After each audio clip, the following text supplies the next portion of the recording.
Hello all, welcome to BGS classes. మనం last సెషన్లో general science నుంచి కొన్ని ఎంసీక్యూస్ డిస్కస్ చేసాము. And as a part of second session ఈరోజు ఇంకా కొన్ని MCQs from general science discuss చేయడం జరుగుతుంది. Let's begin the session. The first question, during photosynthesis the oxygen molecule is obtain from. మనకి తెలుసు కదా, ఫోటోసింథసిస్ ప్రాసెస్ అప్పుడు ప్లాంట్స్ అనేవి కార్బన్ డైఆక్సైడ్ తీసుకొని ఆక్సిజన్ రిలీజ్ చేస్తాయి. సింప్లీ మన రియాక్షన్ చూసుకుంటే 6CO2 + 12H2O in the presence of sunlight ప్రెజెన్స్లో మనకి ఏమిస్తుందంటే glucose plus 6 water molecules plus 6O2. అయితే ఇక్కడ మనకి డైరెక్ట్గా ఆక్సిజన్ వస్తుంది కదా, రిలీజ్ అవుతుంది. ఈ ఆక్సిజన్ అనేది ఈ కార్బన్ డైఆక్సైడ్ నుంచి వస్తుందా ఆర్ దిస్ వాటర్ నుంచి వస్తుందా అని సైంటిస్ట్ ఎక్స్పెరిమెంట్ చేసినప్పుడు వాళ్ళు ఏం అబ్జర్వ్ చేశారంటే కొన్ని ప్లాంట్స్ అవి ఈ ఆక్సిజన్ అనేది రిలీజ్ చేయటం లేదు. బికాజ్ అక్కడ సింప్లీ చూసుకుంటే సల్ఫర్ బ్యాక్టీరియా, అక్కడ H2O ప్లేస్లో H2S యూస్ చేయడం జరుగుతుంది. అండ్ ఎండ్ ప్రోడక్ట్లో మనకి ఆక్సిజన్ రావటం లేదు. సో దే కన్ఫర్మ్ దట్ ఇక్కడ మనకి ఎవాల్వ్ అయిన ఆక్సిజన్ మాలిక్యూల్ అనేది వాటర్ నుంచి వస్తుంది, నాట్ ఫ్రమ్ ద CO2. ఈ CO2లో ఉన్న ఆక్సిజన్ అనేది ఎదర్ ఫర్ గ్లూకోజ్ ఆర్ ఇక్కడ వాటర్కి యూజ్ అవ్వడం జరుగుతుంది. So the oxygen molecule is obtain from the water. Next one, who studied the purple and green bacteria and demonstrated that photosynthesis light reaction. మనకి ఇక్కడ ఏం అడిగారంటే, ఏ సైంటిస్ట్ పర్పుల్ అండ్ గ్రీన్ బ్యాక్టీరియాని స్టడీ చేసి ఫోటోసింథసిస్ ప్రాసెస్ అనేది మనకి light reaction అంటే సన్లైట్ ప్రెజెన్స్లో అవుతుంది కదా అని చెప్పడం జరిగిందని ఇక్కడ అడిగారు. ఇక్కడ మనం చూసుకుంటే జూలియస్ వోన్సాక్స్, మనం ఈయన గురించి చూసాం కదా, ఈ స్టడీడ్ అబౌట్ ది హైడ్రోఫోనిక్స్ గురించి ఈయన చదివారు.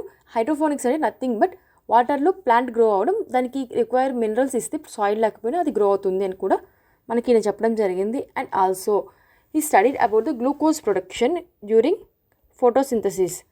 నెక్స్ట్ చూసుకుంటే T.W. ఎంగిల్మన్, ఈయన ప్రిజంలో అంటే ప్రిజం దగ్గర లైట్ స్ప్లిట్ అవుతుంది కదా, ఆ ప్రెజెన్స్లో ఈయన ఫోటోసింథసిస్ స్టడీ చేశారు. Whereas Joseph Priestley, he is the one who discovered ఆక్సిజన్ని ఈయన డిస్కవర్ చేశారు ఇన్ ద ఇయర్ 1774. అంతకుముందు ఆక్సిజన్ లేదా మనుషులలో బ్రతికారు అంటే అంతకుముందు ఆక్సిజన్ ఉంది, కానీ ఆక్సిజన్ అని ఒక మాలిక్యూల్ ఈ ఎర్త్ మీద ఉంది అని 1774లో ది జోసెఫ్ ప్రీస్లీ గారు డిస్కవర్ చేశారు.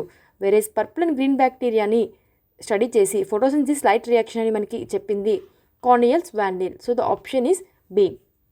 Next one, which of the following is the bridge like structure that connects grana inside chloroplast.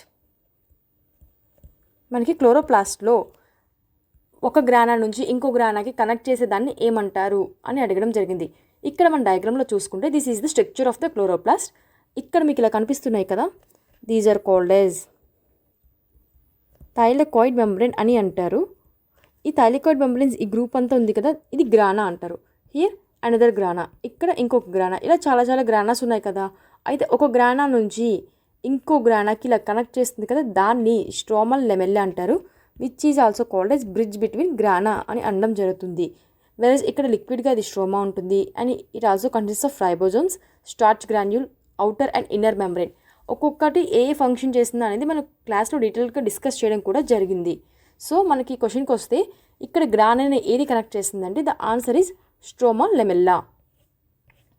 Next one, which of the following pigment gives yellow green colour to the ప్లాంట్స్కి మనం చూస్తాం అన్ని plants green కలర్లోనే ఉంటాయి, కానీ ఒక్కొక్క దాంట్లో different shades ఉంటాయి. అంటే ఒకటి డార్క్ గ్రీన్గా ఒకటి లైట్ గ్రీన్గా ఉంటుంది కదా. మరి అలా ఎందుకు ఉంటుందంటే because of the different pigments వల్ల ఆ ప్లాంట్స్కి ఆ కలర్ అనేది మనకి అబ్జర్వ్ చేస్తాం. అయితే ఇక్కడ చూస్తే క్లోరోఫిల్ ఏ పిగ్మెంట్ అనేది bright or blue green colour అనేది ఇవ్వడం జరుగుతుంది.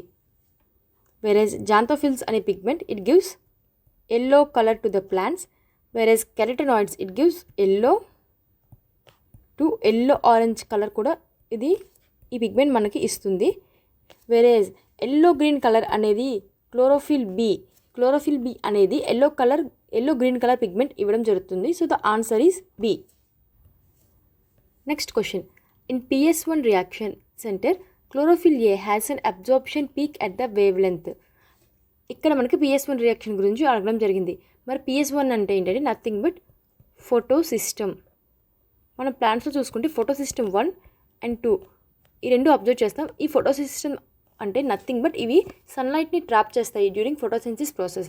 అండ్ వీటిలో ఎల్హెచ్ఈస్ అంటే లైట్ హార్వెస్టింగ్ సెంటర్స్ ఇవి ఉంటాయి. This absorbs the sunlight. అయితే ఈ ఫోటో సిస్టమ్ 1లో మనం ఏం అబ్జర్వ్ చేస్తామంటే వేవ్ లెంత్ 700 నానోమీటర్స్ ఉన్నప్పుడు ఇక్కడ అబ్జార్ప్షన్ అనేది ఎక్కువగా ఉంటుంది. వేరేజ్ PS2లో వేవ్ లెంత్ 680 నానోమీటర్స్ ఉన్నప్పుడు ఈ అబ్జార్ప్షన్ అనేది పీక్ స్టేజ్లో మనం అబ్జర్వ్ చేయడం జరుగుతుంది.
స్టూడెంట్స్ రిక్వెస్ట్ బేస్ చేసుకుని మెయిన్ స్పెషల్ బ్యాచ్ అనేది స్టార్ట్ చేయడం జరిగింది. BGS classes affiliated with competitive exams అడ్డాతో ఎఫిలియేట్ అయ్యి ఈ బ్యాచ్ అనేది స్టార్ట్ చేశాము. మనకి చూసుకుంటే ప్రీలిమ్స్కి మెయిన్స్కి ఆల్మోస్ట్ సేమ్ సిలబస్. ఇక్కడ 8 టాపిక్స్ ఉంటే here added one topic. So syllabus సేమే ఉంది కదా, మేము ప్రీలిమ్స్ లాగా ప్రిపేర్ అవుతామంటే నో, మీరు అలా ప్రిపేర్ అవ్వకూడదు. మెయిన్స్ అనేది the next stage of prelims. So కొంచెం డెప్త్ అవసరం. ప్రీలిమ్స్లా కాకుండా మీరు డెప్త్గా మెయిన్స్ ప్రిపేర్ అవ్వాలి. అందుకని మీకు మేము ఆ లెవెల్లో ఇక్కడ మెయిన్స్ డిస్కస్ చేయడం జరుగుతుంది. అండ్ ఆల్సో ఇది ఏపీ ఎఫ్బీఓ ఏబీఓతో పాటు తానేదర్ పోస్ట్కి ఎవరైతే ప్రిపేర్ అవుతున్నారో వాళ్ళకి కూడా యూజ్ అవుతుంది. ఇయర్ ఎక్స్క్లూజివ్గా జనరల్ సైన్స్ డిస్కస్ చేస్తాము.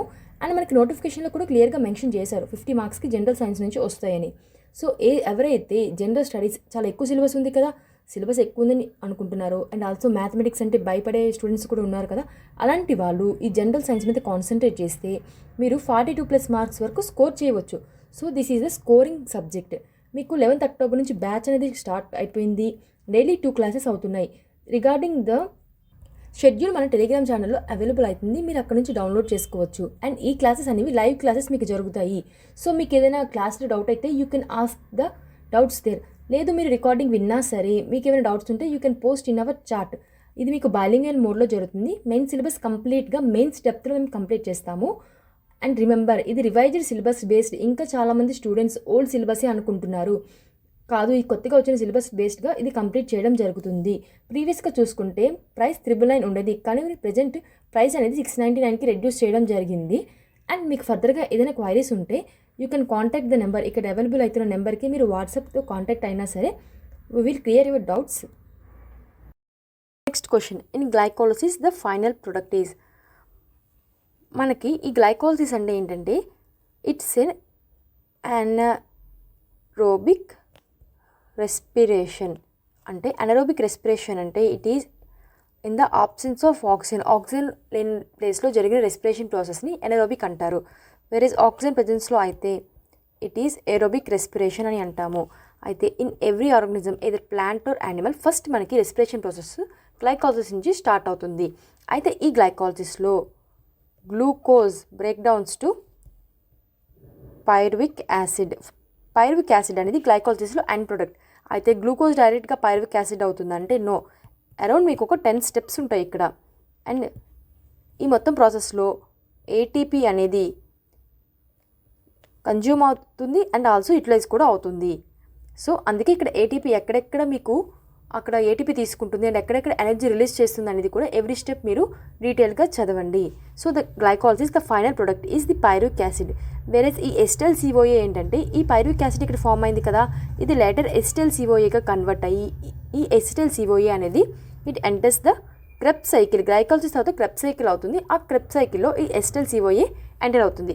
నెక్స్ట్ ఆక్సాలోఎస్టిక్ యాసిడ్ అంటే ఇది C4 సైకిల్లో వచ్చే first product the oxaloacetic acid. It is 4 carbon compound product. Whereas phosphoglyceric acid అనేది 3 కార్బన్ కాంపౌండ్ ప్రోడక్ట్. ఇది మనం C3 పాత్వేలో చూస్తాం, మీన్స్ ద కెల్విన్ సైకిల్. ఈ రెండు చూసుకుంటే మనం ఫోటోసింథసిస్లో చూడడం జరిగింది. So in glycolysis the final product is the pyruvic acid. Next one the total ATP produced during fermentation. మీకు చెప్పాను కదా, ఇప్పుడు గ్లైకాలసిస్లో మనకి ఏమొస్తుంది, పైరువిక్ యాసిడ్ అనేది వస్తుంది. అయితే ఈ పైరువిక్ యాసిడ్ అనేది ఫెర్మెంటేషన్ అయినా అవుతుంది process or enter Krebs cycle. అయితే ఫెర్మెంటేషన్లో మనం చూసుకుంటే 2 టైప్స్ ఉంటాయి. ఒకటి lactic acid fermentation, another one is alcoholic fermentation. ఈ ఫెర్మెంటేషన్ ప్రాసెస్లో మనకి ఏటీపీ అనేది రిలీజ్ అవుతుంది.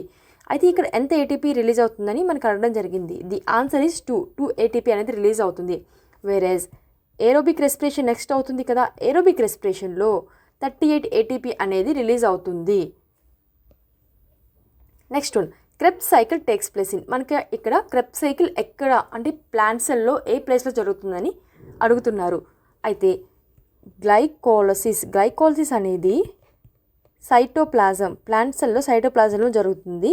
అండ్ ఇక్కడ మనకి పైరువిక్ యాసిడ్ వస్తుంది కదా, ఈ pyruvic acid it enters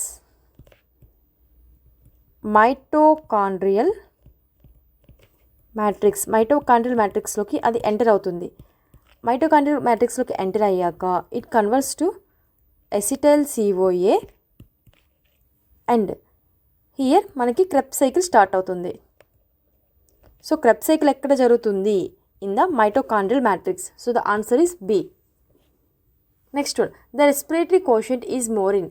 respiratory quotient అంటే నథింగ్ బట్ అక్కడ కార్బన్ డైఆక్సైడ్ని తీసుకుని ఆక్సిజన్ మనకి రిలీజ్ చేస్తుంది కదా,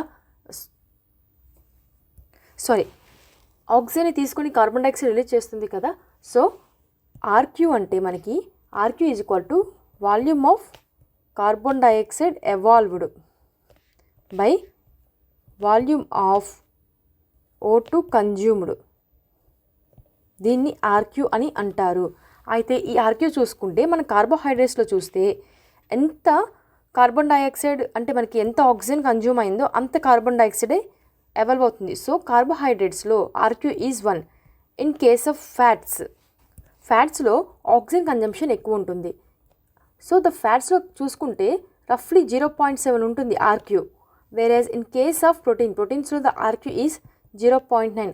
so the respiratory quotient is more in case of carbohydrate. Next question in glycolysis the final product is. మనకి ఈ గ్లైకోలసిస్ అంటే ఏంటంటే ఇట్స్ ఎన్ అనరోబిక్ రెస్పిరేషన్. అంటే అనరోబిక్ రెస్పిరేషన్ అంటే it is in the absence of oxygen లేని question. The EMP pathway is also called yes.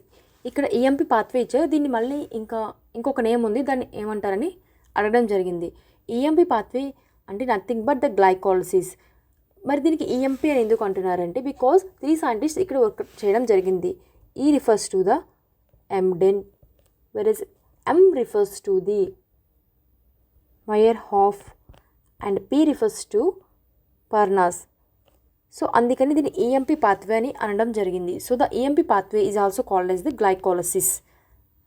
So with this మనం ఈరోజు కూడా కొన్ని ఎంసీక్యూస్ డిస్కస్ చేయడం జరిగింది. మీకు ఇంకా డీటెయిల్డ్గా అర్థం కావాలంటే మీరు ఫస్ట్ కాన్సెప్ట్ నేర్చుకోండి. బికాజ్ కాన్సెప్ట్ నేర్చుకుంటేనే మీకు ఎలాంటి క్వశ్చన్ వచ్చినా మీరు ఈజీగా అటెంప్ట్ చేయగలరు. వితౌట్ కాన్సెప్ట్ మీకు ఈ క్వశ్చన్స్ మేము బై హార్ట్ చేస్తామంటే అది చాలా కష్టమవుతుంది. మీకు కాన్సెప్ట్ అవసరం. సో డీటెయిల్గా మీరు కాన్సెప్ట్ నేర్చుకోండి. Thank you all.